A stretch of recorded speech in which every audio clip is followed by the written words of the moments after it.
And I'll do my best to... It's hard to keep a level. Sorry. There.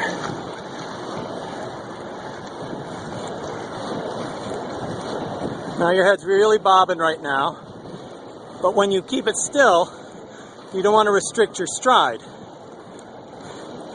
Now it's bobbing. There. So you got to get used to throwing your hips side to side. There. Yeah, I think you're going to be impressed at how much your head moves up and down. There.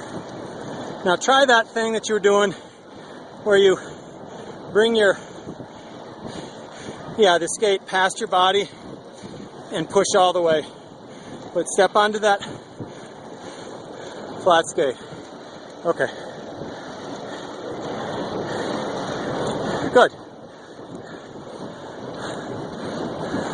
Less bob and more hips. Good. Okay. I think that'll give you the general idea. Yeah.